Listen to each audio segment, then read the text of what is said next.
आवाम की मसाइल को आला हुकाम तक पहुँचाने के लिए सहारा कश्मीर हर न्यूज़ के साथ। बिस्मिल्लाहिर्रहमानिर्रहीम। मेरा नाम बशीर मीर है। मैं कंगन में रहता हूँ। पीडीपी का डिस्ट्रिक्ट प्रेसिडेंट गांदरबल हूँ इस वक्त। मैंने 2 इलेक्शन लड़े हैं, 2008 और 2014 में मैंने 2 इलेक्शन लड़े और दोनों इलेक्शन में हमने बहुत अच्छी कारकर्दगी दिखाई थी। हमने 2008 में तकरीबन 13,000 के करीब वोट लिए थे और 2014 में हमने तकरीबन 25,000 वोट लिए थे और कुछ वोटों से हम रह गए थे।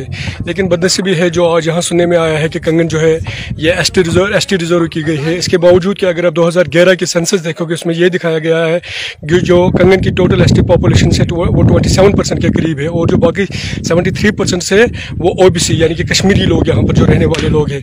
तो आज ये बहुत ही मतलब नाइंसाफ़ी में कहूँगा कि जो कंगन के साथ की इन्होंने जो कंगन को इन्होंने ST रिजर्व किया। और अगर आप ST देखोगे भी जब ये ST सीट बनाई गई तो जो उस वक्त फिगर्स दिए गए उसमें इन्होंने शामिल किया जो यहाँ पर पहाड़ी जो रहते हैं, शीना जो रहते हैं, बल्तू जो रहते हैं, पश्तू जो रहते हैं। लेकिन अगर जब ST इशू करने की बात आप देखोगे ना पहाड़ियों को ST मिलती है, ना बल्तियों को ST मिलती है, ना शीना को ST मिलती है और ना जो है हमारे पश्तू भाई है उनको ST मिलती है। लेकिन जब सीट रिजर्व करने का मौका आया तो उस वक्त इन्होंने उन सबको ST में दिखाया और इस सीट को रिजर्व किया, जो एक बहुत बड़ी बदनसीबी है और कंगन के साथ एक नाइंसाफ़ी है। मैं ये दावे के साथ कहना चाहता हूँ कि जो आने वाले वक्त में यहाँ पर इलेक्शंस हो गए, जो हमने यहाँ पार्टिसिपेशन बढ़ाई थी, जो आप देखोगे 2008 में जब बाल्तल लैंड रो हुआ था और इलेक्शन हुए थे उस वक्त पूरे कश्मीर में बहुत कम वोट पड़े थे। लेकिन कंगन कॉन्स्टिट्यूंसी वाहिद एक ऐसी कॉन्स्टिट्यूंसी थी जहाँ तकरीबन 55% के करीब वोट पड़े थे। लेकिन अगर आप देखोगे कि जब ये ST रिजर्व हुई, जो यहाँ पर वोटर्स है जो तकरीबन 90,000 वोटर्स है यहाँ पर, जो 2014 में जो टोटल वोटर्स थे वो तकरीबन 80,000 थे और 80,000 में से तकरीबन 60,000 वोट पड़े थे, 60,000 वोट्स पड़े थे। लेकिन मुझे लगता है कि जो आने वाला इलेक्शन है और अगर ये ST रिजर्व रही तो ये तकरीबन हो ही गई है ST रिजर्व, तो मुझे लगता है कि पार्टिसिपेशन बहुत कमी है। और मुझे बड़े दुख के साथ ये कहना पड़ता है कि जो इसमें यहाँ के जो हमारे XMLA है जो इसकी बड़ी ख्वाहिश थी, क्योंकि उसको लगा था कि मैं अब दिन ब दिन बहुत कमज़ोर हो रहा हूँ। 2008 में भी हमने उसको बहुत अच्छी टक्कर दी थी और 2014 में हमने we give him mouth watering taste, we give him a very stiff competition and he knows कि that in future it is going to be very tough for him to win from the Kangan. क्योंकि वो क्या करना चाहता था, वो अपने बेटे को यहाँ से इंट्रोड्यूस करना चाहता है कि वो यहाँ से इलेक्शन लड़े और उसके लिए ये बहुत ज़रूरी था कि वो पहले ये सीट रिजर्व करे और अपने बेटे को यहाँ से इलेक्शन जिताए। लेकिन इससे क्या होगा कि पार्टिसिपेशन बहुत कम होगी और जो कश्मीरी लोग यहाँ पर से बहुत सारे कुछ लोग इसको वोट दे रहे थे वो भी मतलब अब वोट नहीं डालेंगे, क्योंकि मुझे लगता है कि जो मियाँ खानदान है इनके खिलाफ अब कोई इलेक्शन यहाँ से लड़ेगा ही नहीं, क्योंकि ये इतने पावरफुल लोग हैं। मैं जानता हूँ मैंने इनके खिलाफ इलेक्शन लड़े, मुझे क्या क्या सहना पड़ा, लेकिन शुक्र खुदा का कि मैं इनके सामने झुका नहीं और मैं ना कभी इनके सामने झुकूंगा।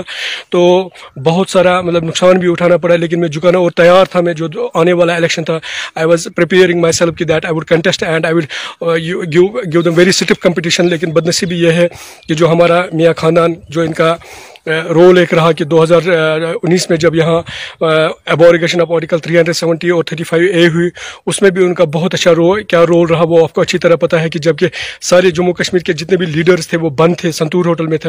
आप देखोगे नेशनल कॉन्फ्रेंस के बड़े बड़े लीडर जैसे डॉक्टर फारूक अब्दुल्ला साहब बंद थे, उमर साहब बंद थे, अली सागर साहब बंद थे और बहुत सारे लीडर्स बंद थे। PDP की महबूबा मुफ्ती साहिबा बंद थी, नईम अख्तर साहब बंद थे, शाह फैसल साहब बंद थे। मैं खुद उनके साथ तकरीबन 6 महीने बंद रहा, लेकिन ये बंद नहीं रहा क्योंकि इसने यह कंप्रोमाइज़ किया था कि जो हम 27% लोग यहाँ रहते हैं उनको आप ये गिफ्ट दोगे तो मैं आपके साथ ये काम करूँगा। तो आप देखते हैं जो after proper understanding between the BJP and जो मियाँ खानदान, उनमें जो अंडरस्टैंडिंग यहाँ पर रही और उस अंडरस्टैंडिंग के तहत जो आज यहाँ का गला घोटा गया, जो जमहूरियत का गला घोटा गया और नेशनल कॉन्फ्रेंस को ये जो मियाँ खानदान को ये सीट गिफ्ट दी गई।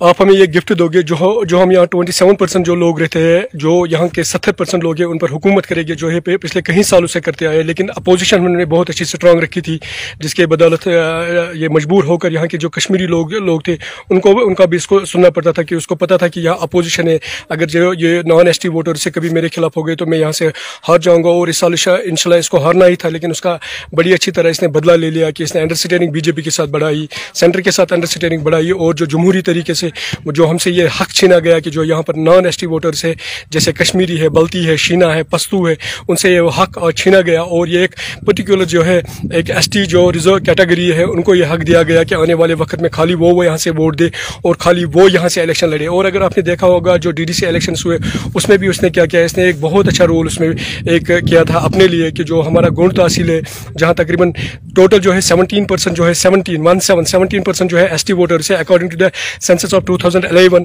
तो दोनों सीटें बाकी जो जितने भी लोग वहाँ थे 80% से ज़्यादा जो वोटर्स है वो नॉन एसटी थे। तो उनको उस सीट को भी इन्होंने उस वक्त जो है एसटी में डाला था, यानी कि जो गंजवन गोंड ए और गोंड बी, यानी कि गोंड और गंजवन दोनों को एसटी में डाला था। और जो वहाँ के नॉन एसटी वोटर्स है उनको उस वक्त महरूम किया गया था कि उन्होंने फिर वोट नहीं डाले थे।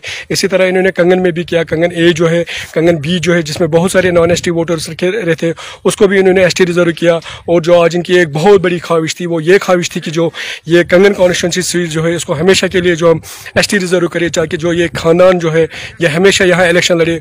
और जो बाकी जितने भी लोग यहाँ रहते हैं, जो 80% लोग यहाँ रहते हैं, नॉन एसटी जो है 70% के करीब जो लोग यहाँ पर रहते हैं, उनको आज इसे महरूम किया गया। मैं बड़े दुख के साथ मैंने बड़ी कोशिश की थी कि मैंने इनको मतलब कंपटीशन इनके साथ किया था, बहुत अच्छे वोट भी लिए थे, लेकिन बदनसीबी से जीता नहीं। लेकिन मैं इनके खिलाफ खड़ा रहा।